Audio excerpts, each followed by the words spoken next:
Anime ini bercerita tentang seorang pria bernama Sakamoto Taro, seorang mantan pembunuh bayaran terkuat yang ditakuti oleh semua orang. Dengan kehebatannya, dia mampu membantai sekelompok musuh seorang diri tanpa bantuan siapapun. Namun, suatu hari dia jatuh cinta pada seorang wanita. Demi bisa hidup bersama wanita tersebut, Sakamoto memutuskan untuk keluar dari pekerjaan kotornya. Dia mulai menjalani kehidupan normal, menikah, dan bahkan memiliki seorang anak. Setelah cukup lama menikmati kehidupan yang damai, Sakamoto kini menjadi manajer toko dan mengalami obesitas. Suatu hari, seorang pria bernama Shin mengamati Sakamoto di tokonya. Shin telah mencarinya kemana-mana, dan kini akhirnya berhasil menemukannya. Sementara itu di dalam toko, seorang anak kecil sedang bermain-main dengan pintu kaca, mencoretnya dengan tinta, lalu membidik kaca itu menggunakan panah mainan. Sakamoto dan istrinya memaklumi kelakuan anak itu. Namun, ketika anak tersebut menumpahkan tinta ke celana seorang pelanggan, pelanggan itu langsung marah dan berniat memukulnya. Meskipun anak itu nakal, Sakamoto tak tega membiarkannya. Sebelum pukulan pria tersebut mengenainya, Sakamoto dengan sigap menahan tangannya, lalu menusuk pria itu untuk menenangkannya.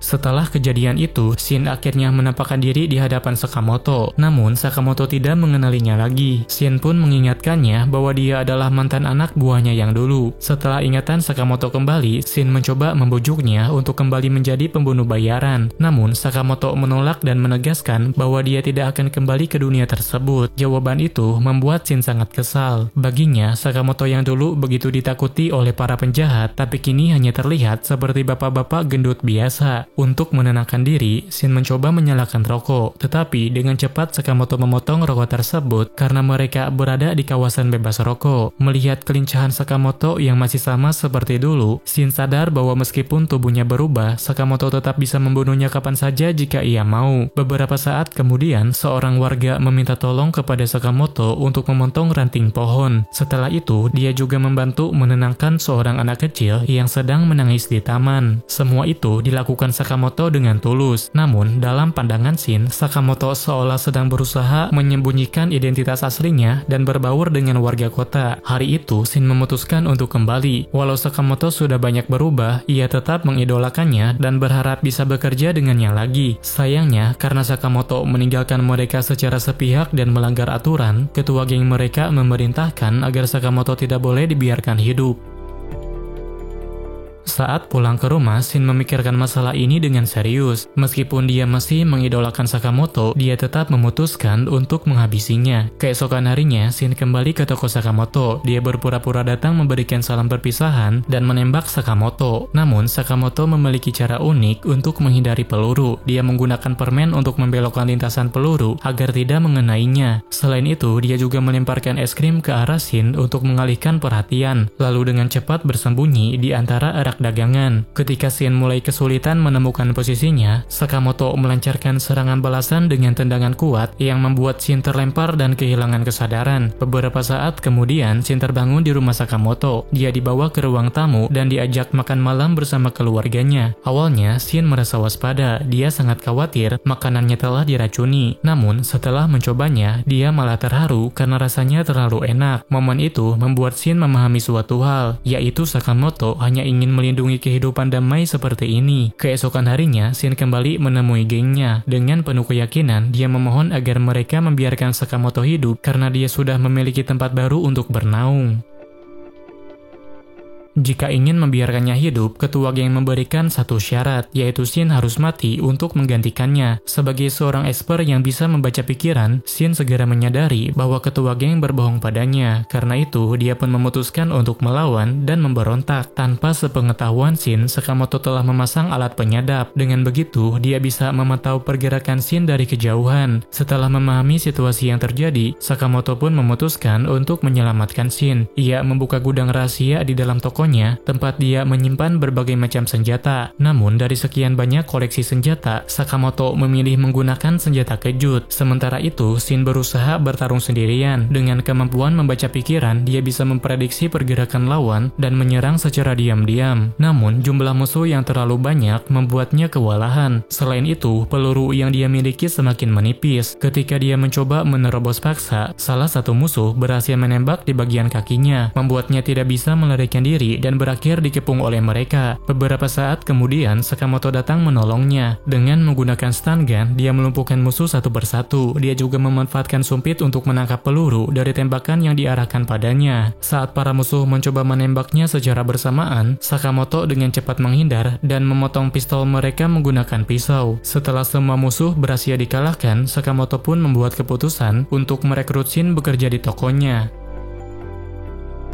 Saat sedang bekerja, dengan antusias Shin membicarakan pertarungan Sakamoto kemarin. Menurutnya, meski sudah pensiun, Sakamoto tetap menjadi yang terkuat. Dia sangat kagum karena Sakamoto bisa mengalahkan musuh dalam sekali serang. Mendengar cerita itu, istri Sakamoto langsung bertanya apakah mereka berniat kembali menjadi pembunuh bayaran. Dia bahkan mengancam akan minta cerai jika Sakamoto berani melanggar aturan keluarga. Sakamoto yang sangat takut kehilangan istrinya langsung menegaskan bahwa dia tidak akan kembali ke dunia lamanya. Setelah berbicara dengan istrinya, dia langsung melarang Shin untuk membicarakan hal-hal yang tidak perlu. Siang harinya, Sakamoto dan Shin mengunjungi permukiman orang Cina. Meskipun cukup jauh, Sakamoto sengaja pergi ke sana demi membeli bakpao yang terbatas jumlahnya. Selain itu, dia juga ingin membawakannya untuk Aoi dan Hana. Melihat hal itu, Shin menyadari betapa besar rasa sayang Sakamoto terhadap keluarganya. Saat hendak kembali ke toko, tiba-tiba ada seorang cewek melompat dari lantai atas dan menimpa Sakamoto. Akibatnya, bakpao yang baru dibelinya menjadi hancur berantakan. Cewek itu bernama Lu Xiaotang. Ia sedang dikejar oleh sekelompok orang yang mengincar harta peninggalan keluarganya. Sementara Lu sibuk bertarung melawan musuh, Sakamoto hanya terdiam, lebih memikirkan makanannya yang rusak. Namun ketika Lu mulai terpojok, dia akhirnya turun tangan untuk membantunya. Tapi karena jumlah musuhnya terus bertambah, Sakamoto memutuskan untuk membawanya kabur.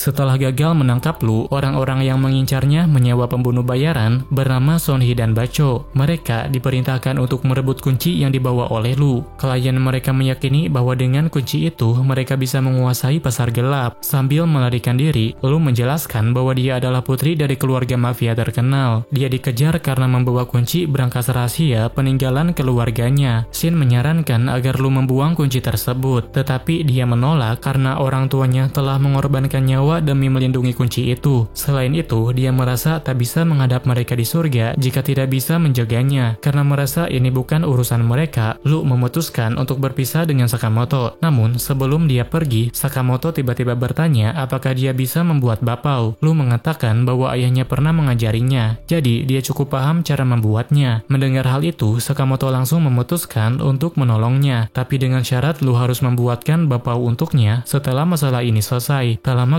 kemudian, Sonhi dan Bacho muncul di hadapan mereka. Dengan cepat, Bacho menendang Sakamoto hingga terpental ke gedung sebelah. Lu menjelaskan bahwa dua orang itu bukan sekedar pembunuh bayaran, tetapi juga pembunuh berantai yang sering membunuh demi kesenangan. Saat Sonhi dan Bacho sedang berbincang, Shin melancarkan serangan kejutan. Namun, dengan begitu mudahnya, Sonhi dapat menangkis serangan tersebut. Dia mengira Shin marah karena temannya terbunuh, tetapi ternyata Sakamoto masih hidup dan kondisinya baik-baik saja. Ketika Bacho hendak menembas Lu, Sakamoto tiba-tiba kembali dan menghantamnya dari belakang. Pukulannya yang begitu kuat membuat Bacho terpental, bahkan sampai lantainya roboh. Saat berada di dalam bangunan, Sonhi memerintahkan Lu untuk menyerahkan kunci, tetapi Lu menolak menyerahkannya. Dia akan tetap melindunginya walau harus mempertaruhkan nyawa. Sonhi pun mengatakan bahwa orang tuanya juga berkata hal yang sama sebelum mereka mati. Ucapan itu membuat Lu terpancing emosi, tetapi Sakamoto segera menahannya agar dia tidak bertindak gegabah. Ada suatu alasan mengapa Sakamoto ingin menyelamatkan Lu. Dulu saat masih menjadi pembunuh bayaran, Aoi pernah mengatakan bahwa mereka tidak akan bisa bersama jika Sakamoto tidak berubah. Saat itu, Aoi melompat dari ketinggian untuk menunjukkan bahwa orang lain juga memiliki perasaan untuk melindungi seseorang yang berharga bagi mereka. Karena itu, Aoi meminta Sakamoto berjanji untuk tidak membunuh lagi dan menjalani hidup dengan menolong orang lain. Setelah mengingat janji tersebut, Sakamoto memerintahkan Shin untuk mengalahkan musuh tanpa membunuh mereka. Sonhee dan Bacho akhirnya menyerang dengan serius. Meskipun lawannya menggunakan senjata tajam, Sakamoto bisa mengimbanginya hanya dengan peralatan masak di sekitarnya. Menyadari bahwa serangan mereka tidak ada yang berhasil, Sonhee dan Bacho memutuskan untuk melakukan serangan gabungan. Namun, Sakamoto tetap bisa menghindari semua tebasan mereka tanpa luka sedikit pun. Sayangnya, karena sudah lama tidak bertarung, otot lehernya menjadi sedikit kram. Namun, saat mereka hendak menyerang lagi, Sakamoto menggagalkan serangan itu dengan memukul mereka menggunakan panci dan wajan. Merasa tak mungkin menang, Sonhee memutuskan untuk langsung mengincar Lu. Namun, Shin yang menyadari rencananya dengan cepat menghentikannya. Selanjutnya, Sakamoto mengakhiri pertarungan ini dengan menghantam mereka menggunakan kulkas. Setelah musuh dikalahkan, Lu mulai bertanya-tanya siapa sebenarnya Sakamoto itu. Dengan santai, Sakamoto menjawab bahwa dirinya hanya seorang karyawan toko biasa. Setelah itu, Sakamoto dan Shin mengantarkan Lu kembali ke rumahnya. Setelah memberi pelajaran kepada orang-orang yang mengincarnya, Lu akhirnya membuka berangkas peninggalan keluarganya dengan kunci yang ia bawa. Di dalam berangkas tersebut tersimpan berbagai benda berharga yang dimiliki oleh kepala klan terdahulu, mulai dari baju perang, emas, hingga perhiasan. Setelah menyelesaikan semua urusannya, Lu memutuskan untuk bekerja di toko Sakamoto. Karena tidak memiliki pekerjaan lain, dia berniat membuat bakpao asli di tempat itu. Namun, selain membuat bakpao, Lu tidak memiliki keterampilan lain. Selain itu, sejak hari pertama bekerja, dia sudah datang terlambat. Karena Lu tidak bisa menata barang dengan benar, Shin mencoba menasihatinya. Tetapi Lu menolak mendengarkannya dan malah menyebutnya sebagai cowok bawel. Saat Shin mengadukan hal ini kepada Sakamoto, Sakamoto tiba-tiba bertingkah aneh. Dia menasihati Shin agar berbicara dengan sopan dan menyuruh Lu meminta maaf karena sudah datang terlambat. Selain itu, Sakamoto menjadi lebih sering berbicara, padahal sebelumnya tidak suka mengobrol. Tak lama kemudian, seorang pria yang sangat mirip dengan Sakamoto tiba-tiba datang ke toko. Dengan santai, dia duduk di meja kasir tanpa memperdulikan orang yang mirip dengannya. Sakamoto yang satunya kemudian menyerang secara tiba-tiba. Hal ini membuat Sakamoto yang asli tersadar kalau orang yang menyamar itu adalah rekan lamanya. Nagumo datang membawa kabar bahwa Sakamoto mendapat harga buronan dengan nilai mencapai 1 miliar yen. Awalnya, Shin dan Lu tidak percaya dengan informasi tersebut, tetapi mereka langsung berubah pikiran ketika seorang pengantar pizza muncul dan mencoba membunuhnya.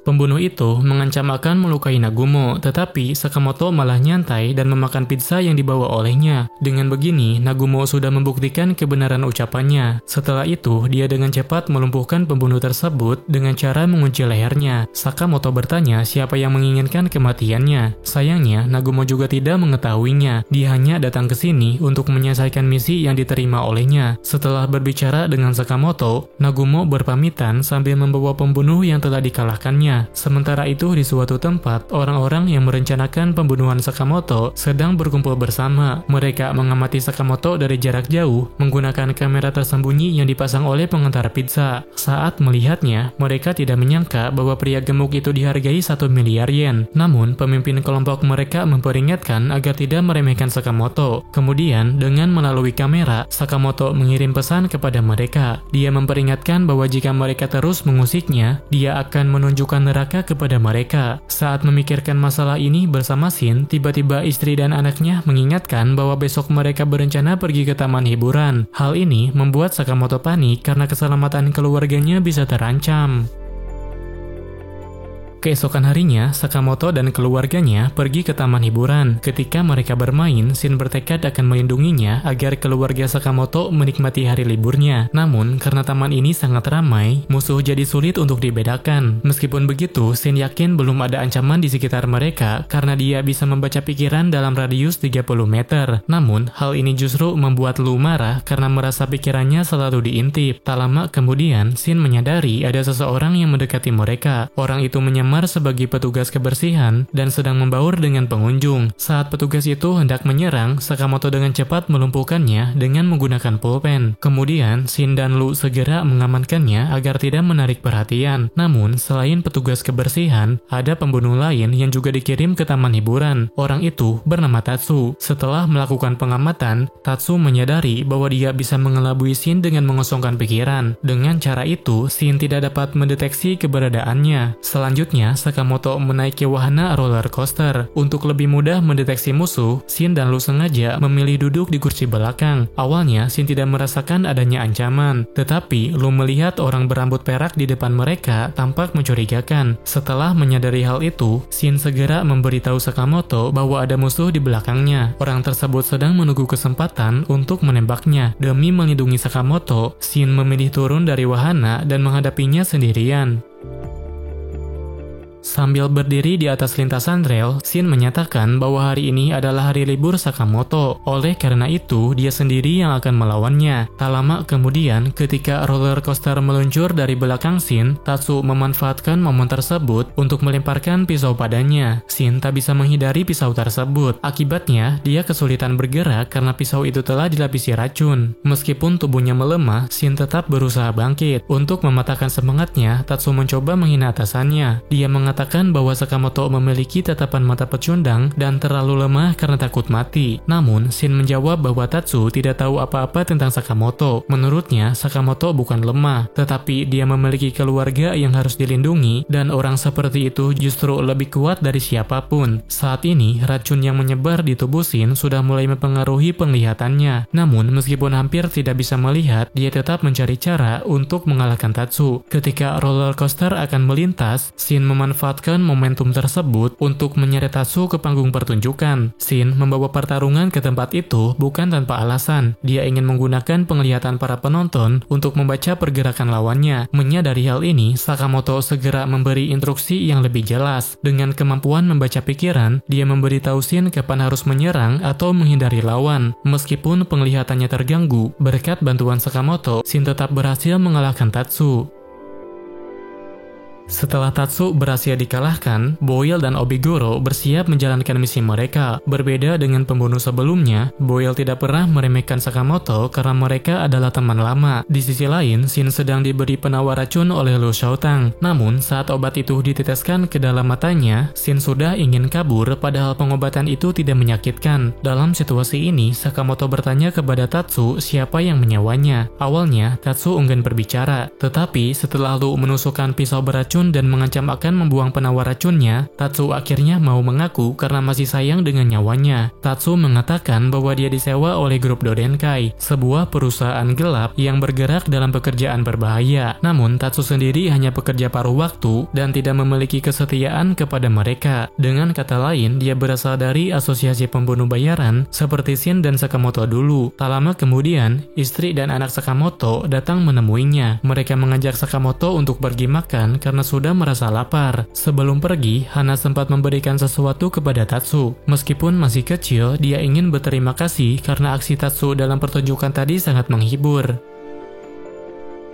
Saat makan bersama, Shin merasa pikirannya kosong akibat efek samping penawar racun. Akibatnya, hari ini dia tidak bisa membaca pikiran orang lain lagi. Lu sangat terkejut dengan hal tersebut. Karena tak bisa membaca pikiran, dia menganggap Shin telah gagal sebagai pendeteksi. Karena itu, dia pun mengusulkan agar mereka pulang saja. Namun, rencana itu sepertinya sulit untuk diwujudkan karena Aoi mulai curiga bahwa mereka sedang menyembunyikan sesuatu darinya. Di sisi lain, Boyle dan Obiguro menemukan Tatsu yang hendak kabur. Obiguro segera menjatuhkannya dan menindih badannya agar dia tak bisa bergerak. Tatsu bertanya mengapa mereka datang ke sini. Kemudian Boyle menjawab bahwa mereka berdua akan menuntaskan pekerjaannya. Meskipun Boyle dan Obiguro sering terlihat konyol, mereka sebenarnya adalah petarung yang kuat. Kabarnya, mereka berdua mampu mengalahkan lebih dari 100 musuh. Karena itu, Tatsu berasumsi bahwa Sakamoto tidak akan selamat. Di sisi lain, Hana bertanya kepada ayahnya apakah dia tidak suka taman hiburan. Agar anaknya tidak bersedih, Shin dan Lu mengatakan bahwa mereka sangat bersemangat dan menikmati taman hiburan ini. Karena itu, mereka memutuskan untuk terus bermain dan menaiki wahana apapun. Sejauh ini, belum ada pembunuh bayaran yang muncul. Mereka pikir semuanya akan baik-baik saja karena area taman ini sangat luas. Namun, saat hari mulai gelap, istri dan anaknya Sakamoto malah mengajak mereka ke rumah hantu. Tempat itu sangat menyeramkan dan merupakan lokasi yang cocok untuk pembunuhan. Istri dan anaknya Sakamoto sangat menikmati wahana tersebut. Sementara Sakamoto tidak bisa tenang karena banyak pembunuh bayaran yang menyelinap ke sana. Di sisi lain, Boyle mengenang masa lalunya bersama Sakamoto. Mereka pertama kali bertemu di pusat pelatihan dan sering menghabiskan waktu bersama bahkan saat tidak ada misi ataupun kelas. Namun, setelah sekian lama, Boyle menyadari bahwa Sakamoto tidak pernah menganggapnya teman. Selain itu, Sakamoto sangat populer di kalangan perempuan, sedangkan Boyle sebaliknya. Padahal, sebelumnya Boyle merasa mereka itu sangat mirip. Sementara itu, Sakamoto masih menelusuri area wahana. Secara diam-diam, dia mengalahkan setiap musuh yang bersembunyi di sekitarnya. Di sisi lain, Lu tampak ketakutan. Untuk menghilangkan rasa takutnya, dia meminum obat dari keluarganya yang dipercaya bisa membawa keberuntungan. Namun, bukannya jadi beruntung, obat itu justru membuatnya mabuk. Dalam kondisi mabuk, Lu tanpa ragu membuka pintu yang berisi para zombie. Akibatnya, para zombie berhamburan keluar dan menyebabkan Sakamoto terpisah dari keluarganya. Saat mereka berpisah, Boyle memanfaatkan kesempatan ini untuk menyerang Sakamoto. Ketika mereka bertemu, Boyle langsung bertanya apakah Sakamoto masih mengingatnya. Karena Sakamoto tidak mengenalinya, Boyle menegaskan bahwa dia akan membuatnya mengingat kembali. Di sisi lain, Shin menemukan Aoi dan Hana, tapi mereka dalam kondisi tak sadarkan diri. Tak hanya itu, Shin juga dalam bahaya karena Obiguro telah menemukannya. Tak lama kemudian, Lu melancarkan serangan kejutan. Dalam kondisi mabuk, dia berkata akan memperlihatkan teknik yang diwariskan keluarganya selama ribuan tahun. Sementara itu, Sakamoto bertanya kepada Boyle di mana keluarganya. Karena Boyle enggan menjawab, Sakamoto menjadi kesal dan segera menghantamnya. Namun, Boyle bukan lawan yang mudah. Setiap kali Sakamoto menyerang, Boyle mampu menggagalkan serangan dan membalas dengan bola memantul yang dapat meledak. Di sisi lain, Lu memang memiliki kemampuan bela diri yang kuat. Tetapi karena sedang mabuk, Obiguro bisa dengan mudah menjatuhkannya hanya dengan menggoyang-goyangkan kepalanya saja. Agar Lu mau bertarung dengan serius, Obiguro mengancam akan membunuh temannya jika Lu tidak bisa menyerangnya setiap 10 detik. Namun, bukannya bangkit, dia justru menangis karena merasa tidak sanggup menyelamatkan temannya. Seiring berjalannya waktu, Sakamoto mulai mengingat siapa lawannya. Karena itu, mulai sekarang dia akan bertarung dengan serius. Meskipun sedang mabuk, Lu masih bisa bertarung dengan baik. Namun, karena dia tidak bertarung dengan serius, Obiguro memiliki banyak kesempatan untuk menjatuhkannya. Ketika Lu terjatuh, Shin berteriak histeris. Teriakan itu membuat Lu tertawa karena reaksinya terlalu berlebihan. Saat Lu menghabiskan obatnya, kemampuan bela dirinya menjadi semakin meningkat. Dengan kelincahannya, dia mampu menghindari setiap serangan lawan dan melancarkan serangan balasan dengan mulus. Hal ini membuat Obiguro semakin bersemangat. Dia berharap perlu bertarung lebih serius dan benar-benar berusaha untuk membunuhnya. Namun, beberapa saat sebelum melancarkan pukulan, tiba-tiba kesadarannya bangkit kembali. Saat tersadar, Lu tampak bingung dan tak ingat apa yang telah terjadi padanya. Obiguro yang kagum dengan kekuatannya mengatakan bahwa kemampuan Lu sangat luar biasa hingga membuat dirinya merinding. Karena itu, daripada melanjutkan pertarungan, dia memilih untuk berdamai.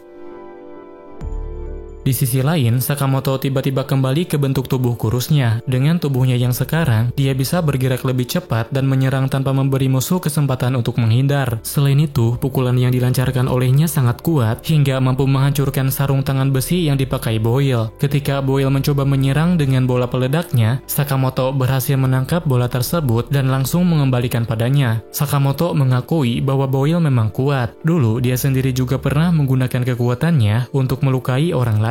Namun, kini dia telah memutuskan untuk menggunakannya demi melindungi orang-orang yang dia sayangi. Menyadari keunggulan Sakamoto, Boyle mengakui kekalahannya. Dia berjanji tidak akan mengusik Sakamoto atau keluarganya lagi. Saat mereka berdua sedang menikmati bapau, Shin mendekat dengan penuh antusias. Dia merasa kagum karena Sakamoto terlihat keren seperti dulu lagi. Setelah itu, Boyle membicarakan tentang harga buronan yang ditetapkan atas dirinya. Mendengar hal ini, Aoi pun langsung mengumpulkan mereka dan meminta penjelasan. Karena sudah ketahuan, Sakamoto akhirnya terpaksa berkata jujur. Dia mengungkapkan bahwa dirinya memiliki harga buronan dan para pembunuh bayaran sedang mengejarnya. Aoi sangat terkejut mendengar hal itu. Meskipun Sakamoto tidak ingin membuatnya khawatir, Aoi menegaskan bahwa dalam keluarga mereka tidak boleh ada rahasia. Setelah mendapat nasihat dari istrinya, Sakamoto memutuskan untuk mencari orang yang memasang harga buronan agar bisa mencabutnya.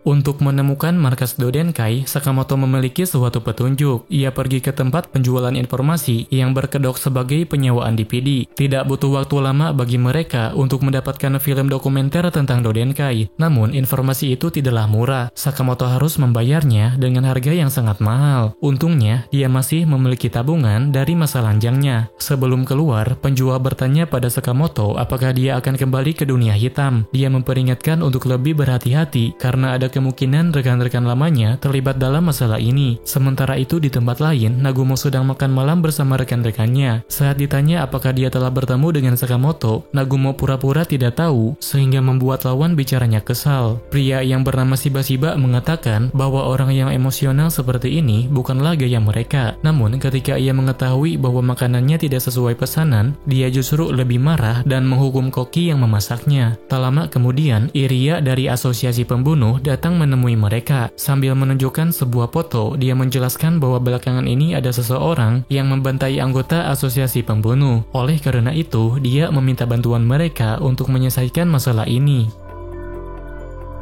Setelah mendapatkan informasi, Sakamoto dan kedua rekannya langsung menuju markas Dodenkai. Dengan mengenakan pakaian serba hitam, mereka memulai misi penyusupan sambil menghindari pertempuran. Saat berpapasan dengan penjaga, Shin dan Sakamoto langsung melumpuhkannya. Namun, setelah melumpuhkan beberapa orang, mereka malah membuka pakaian penyamaran hanya karena merasa bosan. Ketika Luke bertanya di mana letak ruangan bosnya, Shin menjelaskan bahwa ruangan bos berada di lantai paling atas. Untuk mencapainya, mereka harus menerobos melalui jendela sesuai dengan informasi yang diberikan dalam film dokumenter tadi. Karena merasa seperti mata-mata, Luke sangat menikmati penyusupan ini. Namun ketika mereka hampir mencapai ruangan bos, Shin menyadari ada sesuatu yang aneh. Di sana terlalu hening dan dia tidak mendengar suara musuh sama sekali. Ternyata semua petinggi Dodenkai termasuk bos mereka telah dibantai oleh seseorang. Pada saat yang sama, Nagumo muncul dan mengakui bahwa dia adalah orang yang telah membunuh mereka. Untuk menghilangkan jejaknya, Nagumo terpaksa harus menghabisi Sakamoto dan juga semua rekannya. Dengan cepat, dia berlari ke belakang Shin dan menusuk lehernya dengan pisau. Namun, ternyata itu hanyalah pisau mainan. Nagumo hanya bercanda dan kebetulan berada di sana karena ada urusan lain. Sebenarnya, dia sedang menjalankan misi penyelidikan untuk mencari pelaku yang telah membunuh 100 anggota asosiasi pembunuh bayaran.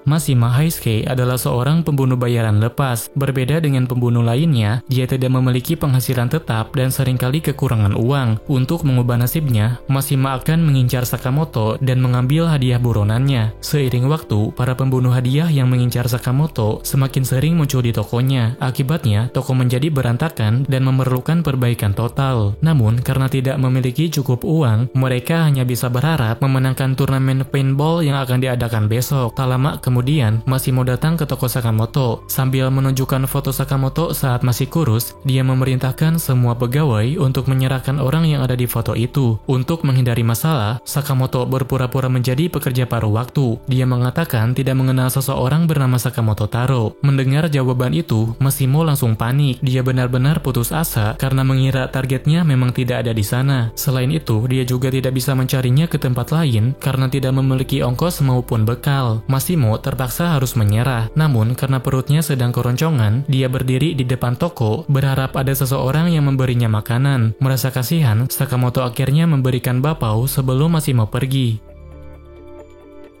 Setelah gagal menemukan buronan, Mashima kembali bermalam di atas bangunan. Dengan tenda yang hampir rusak, dia berharap suatu saat nanti bisa menjadi orang penting dan tinggal di rumah yang besar. Namun, tidak lama kemudian, tendanya roboh tertiup angin. Di saat yang sama, dia menemukan pamflet tentang turnamen paintball yang akan diadakan besok. Hadiah yang ditawarkan terbilang cukup besar, membuatnya bersemangat untuk mengikutinya. Sayangnya, dia tak bisa mendaftar begitu saja. Untuk ikut turnamen, dia harus memiliki tim dengan minimal 2 anggota. Kebetulan, Sakamoto dan Shin juga akan ikut turnamen. Mashima pun memohon agar mereka memasukkannya ke dalam tim. Dalam keadaan terpaksa, Sakamoto dan Shin akhirnya menerimanya. Setelah pendaftaran selesai, semua peserta berkumpul di arena. Saat tim lain bersiap di posisi masing-masing, tim Sakamoto malah berdiri di area terbuka. Para peserta lain mengira Sakamoto adalah pemain amatir. Namun, nyatanya mereka segera menyadari bahwa pemikiran itu salah besar. Dengan cepat, Sakamoto dan timnya mengeliminasi setiap lawan lawan yang berada dalam jangkauan mereka. Sejak awal pertandingan, tim Sakamoto sudah menjadi pusat perhatian. Mereka bahkan digadang-gadang sebagai kandidat juara pada tahun ini. Sakamoto memang berniat memenangkan hadiah utama. Dia ingin menggunakannya untuk memesan kaca anti peluru serta menambah variasi barang di tokonya. Namun, di tengah turnamen, Lu malah membongkar identitas aslinya. Karena wajahnya sangat berbeda dengan yang ada di foto, Massimo sempat mengira bahwa dia salah orang. Namun, Lu menjelaskan bahwa itu memang foto Sakamoto saat dia masih kurus. Setelah mengetahui identitas aslinya, Massimo langsung menodongkan senjata ke arah Sakamoto. Dia merasa tak bisa memaafkannya karena telah berbohong padanya. Untungnya, pertandingan masih berlangsung. Saat tim lain menyerang, Sakamoto memanfaatkan kesempatan itu untuk menghindari Massimo. Namun, Massimo yang merasa dikhianati tidak bisa membiarkannya lolos begitu saja. Dia segera mengambil senjata asli dan menembaknya dengan niat membunuh. Namun, dikarenakan tembakannya meleset, Massimo terpaksa menjaga jarak dan bersembunyi di sekitar gedung. Shin berniat keluar untuk mencarinya, tetapi Sakamoto memperingatkan agar tetap waspada karena lawan mereka adalah penembak jitu. Saat mereka mengamati area sekitar, tiba-tiba ada peluru memantul dan hampir mengenai Sakamoto. Shin mengira itu hanya kebetulan saja, tetapi Sakamoto berpikir sebaliknya. Dia menyadari bahwa peluru itu berputar dengan cara yang tidak wajar. Menurutnya, kemungkinan besar Massimo memiliki kemampuan khusus yang membuat pelurunya bisa memantul. Massimo tidak membantah dugaan tersebut. Dia mengakui bahwa dia memang menggunakan peluru khusus yang dapat dipantulkan. Setelah menjelaskan hal itu, Massimo mulai menembak secara brutal. Meskipun targetnya terus bergerak, setiap tembakannya sangat akurat hingga membuat Sakamoto dan Shin jadi kewalahan. Di saat yang sama, Massimo mengenang kembali masa lalunya. Sejak kecil, dia selalu kesulitan mengimbangi teman-temannya. Dia tidak memiliki keahlian apapun selain menembak dengan presisi tinggi. Massimo sangat bangga dengan kemampuan tersebut, tetapi saat dia terjun ke dunia kerja, tidak ada yang peduli dengan keahliannya. Karena tidak pernah diberi kesempatan menggunakan senjata, Massimo selalu dianggap sebagai beban. Dia merasa tak cocok menjadi pembunuh bayaran dan seringkali disuruh berhenti dari profesinya. Akhirnya, setelah dipecat dari pekerjaannya, dia mendapatkan informasi bahwa Sakamoto menjadi buronan dengan harga tertinggi. Untuk membuktikan bahwa dirinya adalah penembak jitu yang hebat, Massimo pun memutuskan untuk ikut serta dalam pemburuan Sakamoto. Sambil mengingat hal itu, secara tidak sadar, Massimo mengatakan semua itu secara langsung. Karena alat komunikasinya masih menyala, maka Sakamoto dan Shin bisa mendengar semua ucapannya. Mendengar cerita tersebut, Shin mencoba menasihati Massimo agar tidak memperdulikan perkataan orang lain dan hanya percaya pada kekuatan sendiri. Perkataan itu membuat Massimo lengah. Setelah mengetahui di mana posisinya, Sakamoto mengambil batu kerikil lalu melemparkan kerikil itu untuk menghancurkan senjata Mashima. Merasa takkan bisa menang, Mashima menyerah untuk mengincarnya. Sedangkan Sakamoto melanjutkan pertandingan dan berhasil menjadi pemenang. Namun karena senjata yang dipakai Massimo menghancurkan kota, mereka terpaksa menggunakan hadiah itu untuk mengganti rugi.